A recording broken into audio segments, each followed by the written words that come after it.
ರಮ್ಯವರೇ, ನಾವು ಅವಾಗಲೇ ಮಾತನಾಡ್ತಾ ಇದ್ವಿ ವರ್ಕ್ಶಾಪ್ ಬಗ್ಗೆ. ನಿಮ್ಮ ಒಂದು ನೆಕ್ಸ್ಟ್ ವರ್ಕ್ಶಾಪ್ ಯಾವಾಗ? ಬಿಕಾಸ್ ಈಗ 2 ದಿನದ ವರ್ಕ್ಶಾಪ್ ಇವತ್ತು ಮತ್ತೆ ನಾಳೆ ಇರೋದು.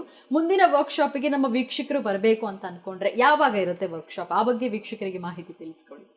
ಸೊ ನಮ್ಮ ನೆಕ್ಸ್ಟ್ ಈ workshop ancient energy healing workshop December 10th and 11th ಇರುತ್ತೆ. ಸೆಕೆಂಡ್ ಸ್ಯಾಟರ್ಡೆ ಸಂಡೇ ಬರುತ್ತೆ. ಆ್ಯಂಡ್ ನಾವು ಆವಾಗಲೇ ಹೇಳೋ ಹಾಗೆ ಹೇಗೆ ನಾವು ನಮ್ಮ ಕ್ಲೈಂಟ್ಸ್ ಜೊತೆ ಮತ್ತೆ ಕನೆಕ್ಟಿವಿಟಿನ ಇಟ್ಕೋತೀವಿ ಅನ್ನೋದಾಗ ಸೊ ಲೈಕ್ ಕಾಲ್ ಬ್ಯಾಕ್ ಮಾಡ್ತಾ ಇರ್ತಾರೆ. ಅಂದರೆ ಅವ್ರಿಗೆ ಏನಾದರೂ ಡೌಟ್ಸ್ ಇದ್ದಾಗ ಕಾಲ್ ಬ್ಯಾಕ್ ಮಾಡ್ತಾರೆ. ಮತ್ತು ಒಂದು ಸಲ ಅವ್ರು ಈ ಎನರ್ಜಿ ಕನೆಕ್ಟ್ ಆದಮೇಲೆ ಅವರಲ್ಲಿ ಇನ್ನಷ್ಟು ಉತ್ಸಾಹ ಬರುತ್ತೆ. ನಾನು ಇನ್ನೂ ಏನೋ ಕಲಿಬೇಕು, ನಾನು ಇನ್ನೂ ಎಕ್ಸ್ಟ್ರಾ ಏನಾದರೂ ಕಲಿಬೇಕು. ಈಗ ಒಬ್ಬರಿಗೆ ಒಳ್ಳೇದಾಗ್ತಾ ಇದೆ ಅಂದಾಗ ನಾನು ಇನ್ನೂ ಕಲ್ತು ಇನ್ನೂ ಚೆನ್ನಾಗಿ ಮಾಡಬೇಕು ಅಂತ ಆ ಟೈಮಲ್ಲಿ ಅವರೇ ಕಾಲ್ ಬ್ಯಾಕ್ ಮಾಡಿ ನಿಮ್ಮದು ನೆಕ್ಸ್ಟ್ ಯಾವುದು ವರ್ಕ್ಶಾಪ್ ಇದೆ ಅದ್ರ ಬಗ್ಗೆ ತಿಳಿಸಿ. ಮತ್ತು ಅವರು ನಮ್ಮ ಫ್ರೆಂಡ್ಸು ಫ್ಯಾಮಿಲಿನೂ ಸಹ ಕರ್ಕೊಬರ್ತೀವಿ. ಎಲ್ಲರೂ ಆರೋಗ್ಯವಾಗಿರೋದು ಮುಖ್ಯ ನಮ್ಮ ಮನೆಗಳಲ್ಲಿ. ಆರೋಗ್ಯ ಅಂತ ಬಂದಾಗ ದೈಹಿಕ ಮಾತ್ರ ಅಲ್ಲ, ಮಾನಸಿಕವಾಗೂ ತುಂಬ ಎಫೆಕ್ಟ್ ಆಗುತ್ತೆ ಅದು. ಸೊ ಮಾನಸಿಕ ಆರೋಗ್ಯ ಚೆನ್ನಾಗಿದ್ರೆ ನಾರ್ಮಲಿ ದೈಹಿಕವಾಗಿ ಚೆನ್ನಾಗೇ ಇರ್ತೀವಿ.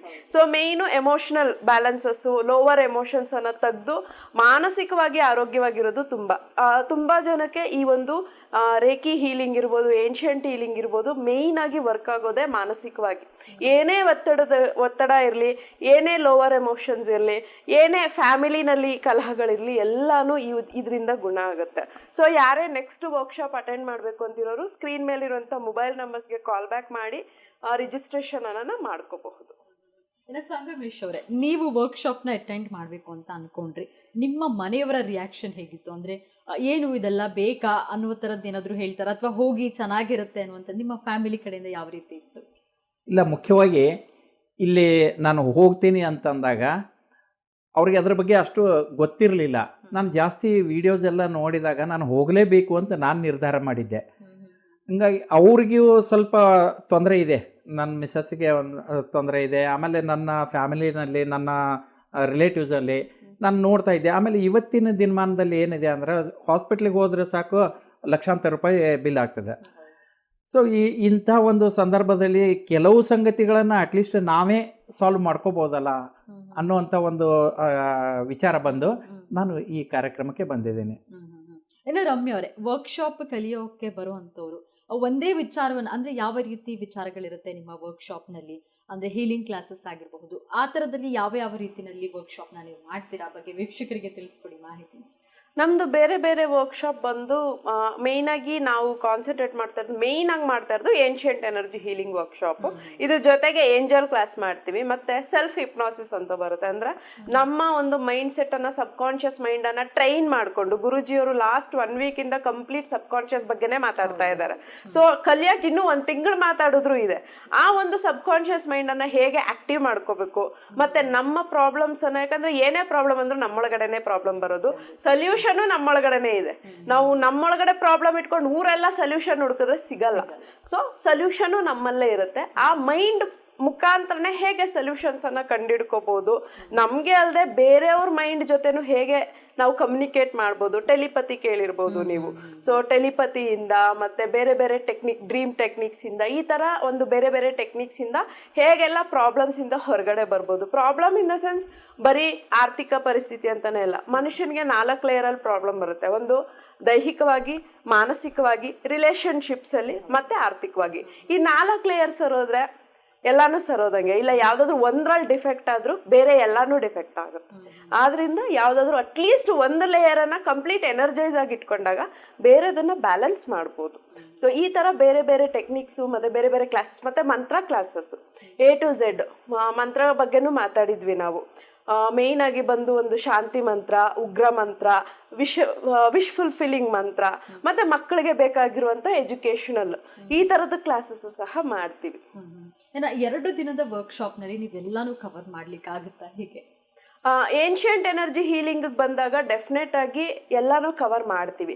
ಅದಕ್ಕಿಂತ ಇನ್ನೂ ಹೆಚ್ಚಿಗೆ ಹೇಳ್ಕೊಡ್ತೀವಿ. ಬೇರೆ ಕಡೆ ಎಲ್ಲ ರೇಖಿ ಅಂತ ಬಂದರೆ ರೇಖಿ 1 to 3 ಡಿಗ್ರಿನ ಹೇಳ್ಕೊಡ್ತಾರೆ. 3 hours 4 ಅವರ್ಸಲ್ಲಿ ಕ್ಲಾಸ್ ಮುಗಿಸ್ಬಿಡ್ತಾರೆ. ಮತ್ತು ದೀಕ್ಷೆನೂ ಅಷ್ಟೇ, ಅಲ್ಲಿ ಕೂತಿರ್ತಾರೆ ಇಲ್ಲಿ ಕೂತಿರ್ತಾರೆ, ಮೆಡಿಟೇಷನ್ ಮಾಡಿಸಿ ದೀಕ್ಷೆ ಆಗೋಯ್ತು ಅಂತಾರೆ. ಬಟ್ ನಮ್ಮಲ್ಲಿ ಟಚ್ ದೀಕ್ಷೆ ಇರುತ್ತೆ ಮೇಯ್ನಾಗಿ. ಅವರ ಬ್ಲಾಕೇಜಸನ್ನು ತೆಗೆದು ಅವ್ರಿಗೆ ದೀಕ್ಷೆನ ಕೊಟ್ಟಾಗ ಅಲ್ಲೇ ಎನರ್ಜಿ ಫೀಲಿಂಗ್ ಬರುತ್ತೆ. ಓಕೆ, ಸೊ ಟಚ್ ದೀಕ್ಷೆನ ಅದೇನೇ 8 ರಿಂದ 10 ನಿಮಿಷ ಹಿಡಿಯುತ್ತೆ ಒಬ್ಬರಿಗೆ ದೀಕ್ಷೆ ಮಾಡೋದು. ಅದಾದಮೇಲೆ ಆರ್ಥಿಕ ಪರಿಸ್ಥಿತಿಗಳು ಹೇಗೆ ಹೀಲ್ ಮಾಡ್ಕೋಬೇಕು, ದೈಹಿಕವಾಗಿ ಪ್ರಾಬ್ಲಮ್ಸ್ ಇದ್ದರೆ ಹೇಗೆ ಹೀಲ್ ಮಾಡಬೇಕು, ಮಾನಸಿಕವಾಗಿದ್ದರೆ ಹೇಗೆ ಹೀಲ್ ಮಾಡಬೇಕು, ಇದ್ರ ಜೊತೆಗೆ ಅವರ ವಿಶ್ವಸ್ಸು, ಅವ್ರು ಏನೇ ವಿಶ್ವಸ್ ಇರ್ಬೋದು, ಅವ್ರದ್ದಿರ್ಬೋದು ಬೇರೆಯವ್ರಿಗಿರ್ಬೋದು. ಮತ್ತು ಏನ್ಷಂಟ್ ಹೀಲಿಂಗಲ್ಲಿ ಓನ್ಲಿ ಸೆಲ್ಫ್ ಹೀಲಿಂಗ್ ಅಲ್ಲ, ನೀವು ಬೇರೆಯವ್ರಿಗೂ ಸಹ ಗುಣ ಮಾಡ್ಬೋದು. ಆ್ಯಂಡ್ ಅವ್ರು ನಿಮ್ಗೆ ಎದುರು ಬದ್ರು ಇರಬೇಕು ಅಂತಲೂ ಇಲ್ಲ. ನಾನು 21 days ಹೀಲಿಂಗ್ ಮಾಡ್ತೀನಿ ಅನ್ನಲ್ಲ, ನಾನು ಸೌತ್ ಆಫ್ರಿಕಾ, ನಾರ್ತ್ ಆಫ್ರಿಕಾ, ಲಂಡನ್ನು ಇಲ್ಲಿರೋರಿಗೆಲ್ಲನೂ ಹೀಲ್ ಮಾಡಿದ್ದೀನಿ. ಸೊ ಅಲ್ಲಿರೋರು ಫಸ್ಟ್ ಕ್ವಶನ್ ಕೇಳೋದು, ನಿಮ್ಮ ಎನರ್ಜಿ ನಮಗೆ ಬರುತ್ತಾ, ನಾವು ಇಲ್ಲಿದ್ದೀವಿ ಅಂತಾರೆ. ಡೆಫಿನೆಟ್ಲಿ ಅಲ್ಲೇ ಇರಿ, ಇಲ್ಲ ಇನ್ನೂ ದೂರ ಇರಿ, definitely energy all over the world travel ಮಾಡುತ್ತೆ. ಅಂದ್ರೆ ಆನ್ಲೈನ್ ಮುಖಾಂತರವಾಗಿ ನೀವು ಎನರ್ಜಿ ಹೀಲಿಂಗ್ ಮಾಡಬಹುದಾ? ಖಂಡಿತವಾಗ್ಲೂ ಮಾಡ್ಬೋದು. ಡಿಸ್ಟೆನ್ಸ್ ಹೀಲಿಂಗ್ ಅಂತ ಕರಿತೀವಿ ಅದಕ್ಕೆ. ಟಚ್ ಹೀಲಿಂಗು, ಡಿಸ್ಟೆನ್ಸ್ ಹೀಲಿಂಗು, ಈ ಥರ 3-4 ಥರ ಪ್ಯಾಟ್ರನ್ ಬರುತ್ತೆ. ಅದನ್ನೆಲ್ಲನೂ ಕವರ್ ಮಾಡಿಕೊಟ್ಟು ಅವ್ರಿಗೆ A to Z complete train ಮಾಡಿ ಕಳಿಸ್ಕೊಡ್ತೀವಿ. ಇನ್ನು ನಿಮಗೆ ಹೀಲಿಂಗ್ ಕ್ಲಾಸ್ನ ಕಲಿಬೇಕು ಅನ್ನೋದಕ್ಕೆ ಇದು ಒಂದೇ ಸಾಕ, ನಾನು ಇನ್ನು ಮುಂದೆ ಕಲಿಬೇಕು ಅನ್ನುವಂಥ ಆಸಕ್ತಿ ನಿಮಗಿದೆಯಾ? ಹೇಗೆ? ಇದು ಪ್ರೈಮರಿ ಲೆವೆಲ್. ಇದು ಪ್ರೈಮರಿ ಲೆವೆಲ್ಗೆ ನಿಂತು ಬಿಡ್ಲಿಕ್ಕೆ ಸಾಧ್ಯನಾ? ಹೌದು, ಇನ್ನೂ ಕಲಿಬೇಕು ಅನ್ನೋಂಥ ಆಸಕ್ತಿ ಇದ್ದೇ ಇರ್ತದೆ. ಖಂಡಿತವಾಗಲೂ ಇದರ ಮುಂದೆ ಇನ್ನೂ ಏನೇನು ಈಗ ಹೇಳಿಕೊಟ್ಟಿದ್ದನ್ನು ಮೊದಲೆಲ್ಲ ಪ್ರಾಕ್ಟೀಸ್ ಮಾಡಿಕೊಂಡು ಅವರ ಗೈಡ್ಲೈನ್ಸ್ ತಗೊಂಡು ನಾವು ಇದರಲ್ಲಿ ಇನ್ನೂ ಇಂಪ್ರೂವ್ಮೆಂಟ್ ಮಾಡಿಕೊಂಡು ಆ ನಂತರ ನೆಕ್ಸ್ಟ್ ಕ್ಲಾಸಸ್ ಏನಿದೆ ಅದಕ್ಕೂ ನಾನು ಖಂಡಿತವಾಗ್ಲೂ ಅಟೆಂಡ್ ಆಗ್ತೀನಿ. ಇದಷ್ಟೇ ಅಲ್ಲ, ನನ್ನ ಫ್ರೆಂಡ್ಸ್ ಸಹಿತ ಇದಕ್ಕೆ ಬರಬೇಕು. ಆ ರೀತಿ ನಾನು ನನ್ನ ಫ್ರೆಂಡ್ಸ್ ಸರ್ಕಲ್ಗೂ ಹೇಳ್ಕೊಡ್ತೀನಿ ಇದನ್ನು. ಖಂಡಿತವಾಗ್ಲೂ ಅವರು ಇಲ್ಲಿ ಬಂದು ಕಲಿಬೇಕು. ಯಾಕಂದರೆ ಪ್ರತಿ ಮನೆಯಲ್ಲೂ ಒಬ್ಬೊಬ್ರು ಹೀಲರ್ ಬೇಕಿದು, ಪ್ರತಿ ಮನೆಯಲ್ಲೂ ಇರಬೇಕು. ಇನ್ನು ನೀವು ವರ್ಕ್ಶಾಪ್ಗೆ ಹೋದಾಗ, ಅಂದರೆ ಇವತ್ತು ಹೋದಾಗ ರಮ್ಯಾ ಸುರೇಶ್ ಅವರಾಗಿರ್ಬೋದು, ಗುರೂಜಿ ಆಗಿರ್ಬೋದು, ಅವರ ಯಾವ ರೀತಿ ನಿಮಗೆ ಟ್ರೈನ್ ಮಾಡಿದ್ರು?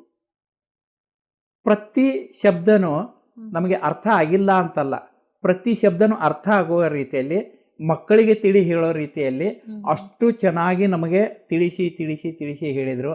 ನಾವೇನು ಪ್ರಶ್ನೆಗಳನ್ನು ಎತ್ತಿದ್ದೀವಿ ಅದಕ್ಕೆ ಆನ್ಸರ್ ಮಾಡಿದರು. ಸೊ ಬಹಳ ಬಹಳ ಬಹಳ ಖುಷಿಯಿಂದ ಹೇಳ್ತೀನಿ, ಇದು ಅದ್ಭುತವಾದಂಥ ಕ್ಲಾಸ್. ಇನ್ನು ನಿಮ್ಮ ಮನೆಯವರಿಗೆ ಹೇಳಿದ್ರಿ ನೀವು, ನಮ್ಮ ಮಿಸ್ಸಸ್ಸಿಗೆ ಇದೆಲ್ಲ ಅಷ್ಟು ಇದಿಲ್ಲ ಅಂತ. ಸೊ ನೀವು ಇಲ್ಲಿಂದ ನಿಮ್ಮ ಎಕ್ಸ್ಪೀರಿಯನ್ಸ್ನ ನಿಮ್ಮ ಮಿಸ್ಸಸ್ಸಿಗೆ ಅಥವಾ ನಿಮ್ಮ ಫ್ಯಾಮಿಲಿ ಫ್ರೆಂಡ್ಸಿಗೆ ಹೇಳಬಹುದು ಅಂತ ಅನ್ಸುತ್ತೆ. ಅಂದರೆ ನನಗೆ ಇದರಿಂದ ತುಂಬ ನಿಜವಾಗ್ಲೂ ಖುಷಿಯಾಗಿದೆ, ಇದನ್ನು ಕಲಿತು ನಾನು ನಿಜವಾಗ್ಲೂ ಸಾರ್ಥಕ ಆಯಿತು ಅಂತ ನಿಮ್ಮ ಭಾವನೆಗೆ ಅನ್ನಿಸ್ತಾ ಇದೆಯಾ? ಹೇಗೆ? ಖಂಡಿತವಾಗ್ಲೂ ಅನ್ನಿಸ್ತಾ ಇದೆ. ಯಾಕಂದರೆ ನಾನು ಮೊದಲಿನಿಂದನೂ ಇದು ಗೊತ್ತಿರಲಿಲ್ಲ ನನಗೆ. ಈಗ ಇವ್ರು ಏನು ಟೆಕ್ನಿಕ್ಸ್ ಹೇಳಿದ್ರೋ ಇದು ಗೊತ್ತಿರಲಿಲ್ಲ. ಬೇರೆ ಬೇರೆ ಟೆಕ್ನಿಕ್ಗಳನ್ನು ಉಪಯೋಗ ಮಾಡಿಕೊಂಡು ಸೆಲ್ಫ್ ಹೀಲಿಂಗ್ ಮಾಡ್ಕೊತಿದ್ದೆ ನಾನು. ಮಿಸ್ಸಸ್ಗೂ ಸ್ವಲ್ಪ ಮಟ್ಟಿಗೆ ಹೇಳಿಕೊಟ್ಟಿದ್ದೆ, ಅದರಿಂದ ಅವ್ರಿಗೂ ಸ್ವಲ್ಪ ಹೀಲಿಂಗ್ ಆಗಿದೆ. ಬಟ್ ಇಲ್ಲಿ ಹೇಳಿದಂಥ ಎಲ್ಲ ಥೆರಪಿಗಳನ್ನು ನಾವು ಉಪಯೋಗ ಮಾಡಿಕೊಂಡ್ರೆ ನನ್ನ ಬಂಧು ಬಳಗ, ನನ್ನ ಫ್ರೆಂಡ್ಸ್ ಸರ್ಕಲು, ಇವನ್ ಮೇಡಮ್ ಹೇಳಿದಂಗೆ ಡಿಸ್ಟೆನ್ಸ್ ಹೀಲಿಂಗು ಎಲ್ಲ ಮಾಡ್ಬೋದು. ಇದು ಅಷ್ಟು ಅದ್ಭುತವಾದಂಥದ್ದು. ಇವತ್ತು ಒಬ್ಬರು ನನ್ನ ಜೊತೆಗೇನೆ ಇವತ್ತು ಕ್ಲಾಸಿಗೆ ಅಟೆಂಡ್ ಆದವರು ತಮ್ಮ ಎಕ್ಸ್ಪೀರಿಯನ್ಸ್ ಹೇಳಿದರು. 21 ವರ್ಷಗಳಿಂದ ಅವರಿಗೆ ಬ್ಯಾಕ್ ಪೇನ್ ಇತ್ತು. ಲಾಸ್ಟ್ ಟೈಮ್ ಅವರು ಈ ಕ್ಲಾಸ್ ಅಟೆಂಡ್ ಮಾಡಿದ್ದಾರೆ, ಇವತ್ತು ಮತ್ತೆ ಬಂದಿದ್ದಾರೆ ಅವರು ಅಲ್ಲಿ ಹೋಗಿ 21 days ಅದನ್ನು ಪ್ರಾಕ್ಟೀಸ್ ಮಾಡಿದರು. 21 ವರ್ಷದಿಂದ ಇದ್ದಂಥ ಬ್ಯಾಕ್ ಪೇನ್ 21 ದಿನದಲ್ಲಿ ಕಂಪ್ಲೀಟ್ಲಿ ಹೋಗಿಬಿಟ್ಟಿದೆ ಅವರಿಗೆ. ಇನ್ನು ನೀವು ಯೂಟ್ಯೂಬ್ ಚಾನಲ್ನ ನೋಡಿ ನೀವು ಈ ಒಂದು ಸವಿಕಲ್ಪ ಹಾಲಿಸ್ಟಿಕ್ ಸೆಂಟರ್ ಬಗ್ಗೆ ತಿಳ್ಕೊಂಡ್ರ, ಅಥವಾ ಬೇರೆ ಯಾರಾದರೂ ಫ್ರೆಂಡ್ಸ್ ನಿಮಗೆ ಹೇಳಿದ್ರೆ ಈ ಥರದ್ದು ಒಂದು ಸೆಂಟರ್ ಇದೆ ಇಲ್ಲಿ ಹೋಗಿ ಅಂತ ಬೇರೆ ಫ್ರೆಂಡ್ಸ್ ಹೇಳಿದ್ರೆ ಹೇಗೆ? ಇಲ್ಲ, ಯೂಟ್ಯೂಬ್ ಚಾನಲ್ ನೋಡಿ ನಾನು ತಿಳ್ಕೊಂಡಿದ್ದೀನಿ. ಕಾಸ್ಮಿಕ್ ಕನೆಕ್ಷನ್ ಆಗಲೇ ಹೇಳಿದ್ರಲ್ಲ, ಸೊ ಕಾಸ್ಮಿಕ್ ಕನೆಕ್ಷನ್ ಅದು ಕಲಿಬೇಕು ಅನ್ನೋ ಅಪೇಕ್ಷೆ ನನಗಿತ್ತು. ಭೇಟಿ ಬೇಕು ಅನ್ನುವಂಥದ್ದು ಭಗವಂತನ ಅಪೇಕ್ಷೆ ಆಗಿತ್ತು. ಅವನ ಆಶೀರ್ವಾದದಿಂದ ನಾವು ಇವತ್ತು ಭೇಟಿಯಾಗಿದ್ದೀವಿ. ತುಂಬ ಖುಷಿ ಆಗ್ತದೆ. ಇನ್ನು ರಮ್ಯ ಅವರೇ, ನೀವು ವರ್ಕ್ಶಾಪ್ನ ಮಾಡಿದಾಗ ನೀವು ಅಲ್ಲಿ ಬರುವಂತಹ ನಿಮ್ಮ ಕಲಿಯೋದಕ್ಕೆ ಬರುವಂಥವರಿಗೆ ನೀವು ಯಾವ ರೀತಿಯಲ್ಲಿ ಹೇಳ್ಕೊಡ್ತೀರಾ? ಅಂದರೆ ಪ್ರತಿ ಒಂದೊಂದನ್ನು ಬಿಡಿಸಿ ಬಿಡಿಸಿ ಅವರಿಗೆ ಹೇಳಬೇಕಾಗುತ್ತೆ, ಅವರಿಗೆ ತೊಂದರೆಗಳಿರುತ್ತೆ. ಸೊ ಹಾಗಾಗಿ ಅವರಿಗೆ ಕಾನ್ಸಂಟ್ರೇಷನ್ ಮಾಡಲಿಕ್ಕೆ ಆಗೋಲ್ಲ. ಆ ಥರ ಪ್ರಾಬ್ಲಮ್ಸ್ ಏನಾದರೂ ಆಗಿದೆಯಾ ಈ ಒಂದು ವರ್ಕ್ಶಾಪ್ನಲ್ಲಿ? ಕಾನ್ಸಂಟ್ರೇಷನ್ ಪ್ರಾಬ್ಲಮ್ ತುಂಬ ಜನಕ್ಕೆ ಪ್ರಾಬ್ಲಮ್ ಆಗುತ್ತೆ. ಮತ್ತು ಇನ್ನೊಂದೇನಂದ್ರೆ ನಾವು 8:30ಗೆ ಕ್ಲಾಸ್ ಸ್ಟಾರ್ಟ್ ಮಾಡ್ತೀವಿ. ತುಂಬ ದೂರದಿಂದ ಬರೋರು ಇರ್ತಾರೆ, ಮಿಡ್ ನೈಟ್ ಎದ್ದು ಬಂದಿರೋರು ಇರ್ತಾರೆ, ಹಿಂದಿನ ದಿನ ಬಂದಿರೋರು ಇರ್ತಾರೆ. ಸೊ ಅವ್ರು ಅವ್ರವ್ರದ್ದೇ ಅಲೈನ್ಮೆಂಟಲ್ಲಿ ಇರ್ತಾರೆ. ಬಟ್ ಒನ್ಸ್ ದೀಕ್ಷೆ ಆದ ತಕ್ಷಣ ಎಲ್ಲರೂ ಒಂದು ಅಲೈನ್ಮೆಂಟಿಗೆ ಬರ್ತಾರೆ. ಅದಾದ್ಮೇಲೆ ಕೆಲವೊಂದು ಮೆಡಿಟೇಷನ್ ಮುಖಾಂತರ ಅವ್ರಿಗೆ ಗೈಡ್ ಮಾಡ್ತೀವಿ. ಇನ್ನೂ ಒಂದೇನಂದ್ರೆ ಕ್ಲಾಸಿಗೆ ಬರೋಕ್ಕೂ 3 ದಿನ ಮುಂಚೆಯಿಂದಾನೇ ನಾನು ಎಲ್ರಿಗೂ ಹೀಲ್ ಮಾಡ್ತೀನಿ. ಯಾಕಂದ್ರೆ ಬರ್ತಾ ಇರೋರಿಗೆ ಕೆಲವೊಂದು ಪ್ರಾಬ್ಲಮ್ಸ್ ಕ್ರಿಯೇಟ್ ಆಗುತ್ತೆ. ಮತ್ತೆ ನಾವು ಕ್ಲಾಸ್ ಮಾಡುವಂತ ಜಾಗ ಶುದ್ಧಿ ಆಗಿರ್ಬೇಕು. ಯಾಕಂದ್ರೆ ಅಲ್ಲಿ ನಾವು ಮಾಡೋದು ಹೋಟೆಲಲ್ಲಿ, ಅಲ್ಲಿ ಬೇರೆ ಬೇರೆ ಏನೇನೋ ಪ್ರೋಗ್ರಾಮ್ಸ್ ಮಾಡಿರ್ತಾರೆ. ಆ ಎನರ್ಜಿ ಔರಾ ಇರುತ್ತೆ ಅಲ್ಲಿ. ಸೊ ನಮ್ಮ ಒಂದು ಎನರ್ಜಿಗೆ ಕನೆಕ್ಟ್ ಆಗೋ ಹಾಗೆ ಫಸ್ಟ್ ಆ ಹಾಲನ್ನ ಹೀಲ್ ಮಾಡ್ತೀವಿ. ನಂತರ ಕ್ಲಾಸಿಗೆ ಬರೋರ್ಗೆ ಹೀಲ್ ಮಾಡ್ತೀವಿ 3 ದಿನ 4 ದಿನ ಮುಂಚೆ. ಆವಾಗಿಂದಾನೇ ಅವ್ರ ಮೈಂಡಲ್ಲಿ ಚೇಂಜಸ್ ಕಾಣುತ್ತೆ. ತುಂಬಾ ಜನ ಹೇಳ್ತಾರೆ ಅದನ್ನ, ಹೌದು ನಾನು 1 ವೀಕ್ ಮುಂಚೆ ಹೀಗಿದ್ದೆ, ಇವಾಗ 3 days ಇಂದ ಈ ತರ ಆದೆ ಅಂತ ಹೇಳ್ಬಿಟ್ಟು. ಸೊ ಅವ್ರ ಅನಾರೋಗ್ಯ ಇರ್ಬೋದು, ಮೈಂಡ್ ಸೆಟ್ ಇರ್ಬೋದು, ಎಲ್ಲದಕ್ಕೂ ಗುಣ ಆಗಿ ನಮ್ ಕ್ಲಾಸಿಗೆ ಬಂದಾಗ ಅವರು ಬಂದಿರೋದು ಸಾರ್ಥಕ ಆಗ್ಬೇಕು. ಮೇಯ್ನ್ ಆಗಿ ನಮ್ಮ ಇಂಟೆನ್ಷನ್. ಸೊ ಅವ್ರಿಗೆ ಕಂಫರ್ಟಬಿಲಿಟಿ ಮೇಯ್ನ್. ಬಂದ ತಕ್ಷಣ ಅವ್ರಿಗೆ ವಿಶ್ ಮಾಡಿ, ವೆಲ್ಕಮ್ ಮಾಡಿ, ಅವ್ರನ್ನ ಕೂರಿಸಿ ದೀಕ್ಷೆ ಕೊಡಿಸಿ, ನಂತರ ನಮ್ಮ ಪಿರಮಿಡ್ ಅಲ್ಲಿ ಕೂರಿಸ್ತೀವಿ. ಪಿರಮಿಡ್ ಒಳಗಡೆ ಕೂರಿಸಿ ಮೆಡಿಟೇಷನ್ ಮಾಡಿಸಿದಾಗ ಕಂಪ್ಲೀಟ್ ಎನರ್ಜಿ ಬ್ಯಾಲೆನ್ಸ್ ಆಗಿ ಅಲ್ಲಿಗೆ ಸೂಟಬಲ್ ಆಗಿ ಕೂತ್ಕೋತಾರೆ. ಇನ್ನು ನೀವು ಹೇಳಿದ್ರಿ ದೂರದಿಂದ ಬರ್ತಾರೆ ಕೆಲವರು ಅಂತ, ಅವರಿಗೆಲ್ಲ ಯಾವ ರೀತಿಯ ವ್ಯವಸ್ಥೆನ ಮಾಡಿರ್ತೀರಾ? ಅಂದ್ರೆ ನೆನ್ನೆನೆ ಬರ್ಬೇಕಾಗುತ್ತಾ? ವರ್ಕ್ಶಾಪ್ ಹಿಂದಿನ ದಿನನೇ ಬರ್ಬೇಕಾಗುತ್ತಾ? ಹೇಗೆ? ಈಗ ಶಿವಮೊಗ್ಗದಿಂದ ಬಂದಿರೋರೆಲ್ಲ ನೈಟ್ ಬಸ್ ಹತ್ತಿ ಬೆಳಗ್ಗೆ ಬರ್ತಾರೆ. ಬ್ಯಾಂಗ್ಳೂರಿಂದ ಬಂದಿರೋರು ಬೆಳಗ್ಗೆ ಅರ್ಲಿ ಮಾರ್ನಿಂಗ್ ಬರ್ತಾರೆ. ಸ್ಯಾಟರ್ಡೆ ಒಂದಿನ ಉಳ್ಕೊಳ್ಳೋ ವ್ಯವಸ್ಥೆ ಮಾಡ್ಕೊಳಕ್ ಹೇಳ್ತೀವಿ. So afternoon food, tea, coffee available ಇರುತ್ತೆ. ಬೆಳಗ್ಗೆ ಬ್ರೇಕ್ಫಾಸ್ಟ್ ಮಾಡ್ಕೊಬರಕ್ ಹೇಳ್ತೀವಿ. ತುಂಬಾ ಜನ ಮೈಸೂರು ಅಂದ್ರೆ ಸ್ವಲ್ಪ ಸುತ್ತಾಡಕ್ಕೂ ಇದಾಗತ್ತೆ ಅಂತ ಹೇಳಿ 2 ದಿನ ಮುಂಚೆ ಬರೋರು ಇರ್ತಾರಲ್ಲ, ಬಂದು ಉಳ್ಕೊಂಡು ಕ್ಲಾಸ್ ಅಟೆಂಡ್ ಮಾಡಿ ನಂತರ ಸುತ್ತಾಡ್ಕೊಂಡು ಹೋಗೋರು ಇರ್ತಾರೆ. ಸೊ ಮೇಯ್ನ್ ಆಗಿ ನಾವು ಅವ್ರಿಗೆ 2 days 3 days ಮುಂಚೆನೆ ಕಂಫರ್ಟಬಲ್ ಆಗಿ ಸ್ಟೇ ಆಗಿ ಅಂತಾನೆ ಹೇಳ್ತೀವಿ. ಯಾಕಂದ್ರೆ ಇವತ್ತು ಕ್ಲಾಸ್ ಅಟೆಂಡ್ ಮಾಡ್ತಾರೆ, ನೈಟ್ ಹೋಗಿ ಎಲ್ಲೋ ಉಳ್ಕೊಳಕ್ಕಾಗ್ಲಿಲ್ಲ, ವ್ಯವಸ್ಥೆ ಆಗ್ಲಿಲ್ಲ ಅಂದ್ರೆ ನಾಳೆ ಕ್ಲಾಸ್ ಅವ್ರಿಗೆ ಮೈಂಡ್ಗೆ ಡಿಸ್ಟರ್ಬ್ ಕ್ರಿಯೇಟ್ ಮಾಡುತ್ತೆ. ಆದ್ರಿಂದ ಫಸ್ಟೇನೆ ಕಂಫರ್ಟಬಲ್ ಆಗಿ ಉಳ್ಕೊಳ್ಳೋ ವ್ಯವಸ್ಥೆ ಮಾಡ್ಕೊಳ್ಳಿ, ಫ್ರೆಶ್ ಮೈಂಡೆಡ್ ಆಗಿ ಬನ್ನಿ ಅಂತಾನೆ ಹೇಳೋ ಅಂಥದ್ದು. ಮತ್ತೆ ದೀಕ್ಷೆ ಫಸ್ಟ್ ಡೇ ಸೆಕೆಂಡ್ ಡೇ 2 ದಿನಾನೂ ದೀಕ್ಷೆ ಮಾಡ್ತೀವಿ. ಇನ್ನು ಕೊನೆಯದಾಗಿ ಈ ಒಂದು ಏನು ಹೀಲಿಂಗ್ ಕ್ಲಾಸ್ ಬಗ್ಗೆ ಹೇಳೋದಾದ್ರೆ ಏನ್ ಹೇಳ್ತೀರಾ? ಸೊ ನಮ್ಮ ಸರ್ ಹೇಳಿದಾಗೆ ಪ್ರತಿಯೊಬ್ಬ ಮನೇಲೂ ಒಬ್ರು ಹೀಲರ್ ಇರಬೇಕು. ಒಬ್ರು ಹೀಲರ್ ಇದ್ರೆ ಒಬ್ರು ಡಾಕ್ಟರ್ ಇದ್ದಾಗೆ, ಒಬ್ಬ ಕೌನ್ಸಿಲರ್ ಇದ್ದಾಗೆ. ನಾವು ಹೇಳೋದು ಹೀಲರ್ ಇಸ್ ಅ ಮದರ್ ಅಂತ. ಸೊ ಒಂದು ತಾಯಿಗೆ ಇನ್ನೊಂದು ಪವರ್ ಸಿಕ್ಕದಾಗೆ ನಾನು ಪ್ರಿಫರ್ ಮಾಡೋದು ಪ್ರತಿ ತಾಯಿನೂ ಕಲಿಬೇಕು ಅಂತ. ಯಾಕಂದ್ರೆ ಒಂದು ತಾಯಿ ಕಲಿತ್ಲು ಅಂದ್ರೆ ಆ ಮನೆಯಲ್ಲಿ ಯಾವುದೇ ಪ್ರಾಬ್ಲಮ್ಸ್ ಮುಟ್ಟಕ್ಕೆ ಚಾನ್ಸೇ ಇಲ್ಲ. ಅದು ಹಸ್ಬೆಂಡ್ಗಾಗಿರ್ಬೋದು, ಮಕ್ಕಳಿಗಾಗಿರ್ಬೋದು, ಅತ್ತೆ ಇರ್ಬೋದು, ನಾದ್ನಿ, ಯಾರಿಗೇ ಇರ್ಬೋದು. ಓಕೆ, ಒಂದು ಹೆಣ್ಣು ಕಲಿತ್ಲು ಅಂತ ಆದ್ರೆ ಡೆಫಿನೆಟ್ಲಿ ಎಲ್ಲದನ್ನು ನಿಭಾಯಿಸ್ಬೋದು. ಆದ್ರಿಂದ ನೀವು ನೋಡಿದೋ ಹಾಗೆ ನಾವು ಹೌಸ್ ವೈಫ್ಸ್ಗೆ ತುಂಬಾ ಪ್ರಿಫರ್ ಮಾಡ್ತೀವಿ. ಸೊ ಇದು ನಮ್ದು ಆಫ್ಲೈನ್ ಕ್ಲಾಸ್ ಅಲ್ಲ, ಆನ್ಲೈನ್ ಕ್ಲಾಸು ಇದೆ. ನಾನು ಮಾಡಿರೋವಂಥದ್ದು ಪ್ರಿಫರಬಲಿ ಆನ್ಲೈನ್ ಕ್ಲಾಸು ಹೆಣ್ಮಕ್ಳಿಗೆ ಯಾರು ಬಂದು ಕಲಿಯೋಕ್ಕಾಗ. ಯಾಕಂದ್ರೆ ನಿಮಗೆ ಗೊತ್ತು ರಿಸ್ಟ್ರಿಕ್ಷನ್ಸ್ ತುಂಬಾ ಇರುತ್ತೆ. ಹೆಣ್ಮಕ್ಳು ಹೊರಗಡೆ ಬರ್ತಿದ್ದಾರೆ, ಕ್ಲಾಸಿಗೆ ಬರ್ತಿದ್ದಾರೆ, ಅವ್ರಿಗೆ ಫಸ್ಟ್ ಮೈಂಡ್ ಸೆಟ್ ಇರಲ್ಲ, ಅಯ್ಯೋ 2 ದಿನ ನನ್ನ ಮನೆ ಬಿಟ್ಟು ಹೆಂಗ್ ಹೋಗ್ಲಿ ಆಚೆಗೆ ಅನ್ನೋದು. ಓಕೆ, ಆ ಮೈಂಡ್ ಸೆಟ್ ಇಂದ ಹೊರಗಡೆ ಬಂದು ಕಲ್ತ್ರೆ ತುಂಬಾ ಒಳ್ಳೇದು. ಇಲ್ಲ ಅಂದ್ರೆ ಆನ್ಲೈನ್ ಕ್ಲಾಸಸ್ ಸಹ ಕಲಿಬೋದು. ಪ್ರತಿಯೊಬ್ಬರು ಈ ಎನರ್ಜಿ ಹೀಲಿಂಗ್ ಅನ್ನ ಕಲಿಯೋದು ಅಷ್ಟೇ ಉತ್ತಮ.